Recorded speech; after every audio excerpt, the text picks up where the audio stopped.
فكرة دخلت إدارة النادي الأهلي اللي هو تجنيس أليو ديانج ياخد الجنسية المصرية. السلام عليكم ورحمة الله وبركاته، جينا لكم فيديو جديد النهارده قبل ما نتكلم على أي حاجة بنصلي على سيدنا محمد عليه أفضل الصلاة والسلام وتدعي إخواتنا في فلسطين اللهم انصرهم اللهم آمين.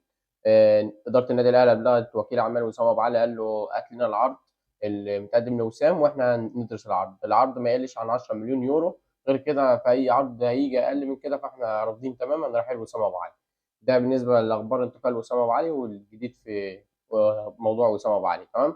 الخبر الثاني معانا عرض نادي ليون السعودي رجع يهتم بامام عاشور، وبس النادي الاهلي قفل تماما فكره انتقال امام عاشور للدوري السعودي او ايا كان لاي فريق. النادي الاهلي رافض جدا بيع امام عاشور، واللاعب متمسك جدا بالنادي الاهلي، واللاعب عايز يكمل في النادي الاهلي زي ما قلت لك قبل كده ان هو يكمل مع النادي الاهلي، انما وسام ابو علي هدفه ان هو يكمل في فريق اوروبا. ده الفرق بين امام عاشور ووسام ابو علي. وسام ابو علي عايز ينتقل لاحد الفرق الاوروبيه اللي يكمل مسيرته الكرويه يعني.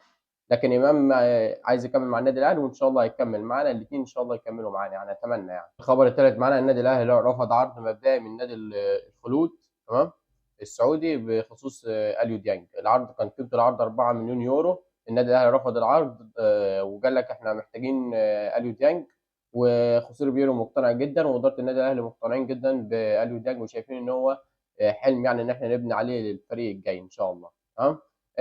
في فكره دخلت اداره النادي الاهلي اللي هو تجنيس اليو ديانج ياخد الجنسيه المصريه، بما ان اللاعب بقاله اكتر من 5 سنين في الدوري المصري، وفي يعني اللاعب طالما بدا له 5 سنين ممكن ياخد الجنسيه المصريه عادي. فالنادي الاهلي لو عرض تبع اليو ديانج اللي هو ياخد الجنسيه المصريه، والنادي الاهلي هيتحمل التكاليف. هنشوف في الايام الجايه هل اليو ديانج هيوافق ولا مش هيوافق، بس لو وافق تبقى ضربه قاضيه واستفاده كبيره جدا للنادي الاهلي، واتمنى ان اليو ديانج يوافق.